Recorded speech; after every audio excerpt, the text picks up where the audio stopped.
BDS വിദ്യാർത്ഥി നിതിൻ രാജിന്റെ മരണത്തിലെ ഒന്നാം പ്രതി ഡോക്ടർ റാമിനെ വിട്ടയക്കാൻ ഇടയായത് പോലീസിന്റെ ഗുരുതര വീഴ്ചയെന്നാരോപിച്ച് കോൺഗ്രസ് നേതാവും എംപിയുമായ കൊടിക്കുന്നിൽ സുരേഷ് രംഗത്ത്.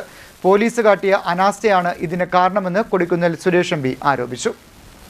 കണ്ണൂർ അഞ്ചരക്കണ്ടിയിൽ BDS വിദ്യാർത്ഥിയായ നിതിൻ രാജിന്റെ ദുരൂഹ മരണക്കേസിൽ ഒന്നാം പ്രതിയായ ഡോക്ടർ റാമിനെ അറസ്റ്റ് നടപടിക്രമങ്ങളിലെ ഗുരുതര വീഴ്ചകൾ ചൂണ്ടിക്കാട്ടി തലശ്ശേരി സെഷൻസ് കോടതി വിട്ടയക്കേണ്ടിവന്ന സംഭവം പോലീസിന്റെ അന്വേഷണത്തിലെ അക്ഷന്തവ്യമായ അനാസ്ഥയുടെയും ഗുരുതര വീഴ്ചയുടെയും തെളിവാണെന്ന് കോൺഗ്രസ് പ്രവർത്തക സമിതി അംഗം കൊടിക്കുന്നിൽ സുരേഷ് എംപി ആരോപിച്ചു. പരമോന്നത നീതിപീഠമായ സുപ്രീം കോടതി വരെ മുൻകൂർ ജാമ്യാപേക്ഷ തള്ളിക്കളഞ്ഞ പ്രതിയെ അന്വേഷണ ഉദ്യോഗസ്ഥർ നിയമാനുസൃത അറസ്റ്റ് നടപടിക്രമങ്ങൾ കൃത്യമായി പാലിക്കാത്തതിന്റെ പേരിൽ വിട്ടയക്കേണ്ടി വന്നത് അത്യന്തം ഗൗരവമേറിയ വിഷയമാണെന്ന് കൊടിക്കുന്നിൽ സുരേഷ് എംപി ആരോപിച്ചു. ഇത് അന്വേഷണ സംഘത്തിന്റെ കാര്യക്ഷമതയെ ചോദ്യം ചെയ്യുന്നതോടൊപ്പം ഇരയുടെ കുടുംബത്തിന് നീതി ലഭിക്കുമെന്ന വിശ്വാസത്തെയും തകർക്കുന്നതാണെന്ന് അദ്ദേഹം പറഞ്ഞു. നിതിൻ രാജിന്റെ കുടുംബം നീതി തേടി മാസങ്ങളായി പോരാടുകയാണ്. കേസ് അട്ടിമറിക്കപ്പെടുന്നുവെന്ന ആശങ്ക ആദ്യഘട്ടം മുതൽ തന്നെ കുടുംബവും പൊതുസമൂഹവും ഉയർത്തിയിരുന്നു. ഇപ്പോൾ കോടതിയുടെ ഇടപെടലിന് ഇടയായ സാഹചര്യങ്ങൾ ആ ആശങ്കകൾ കൂടുതൽ ശക്തിപ്പെടുത്തുന്നതാണ്.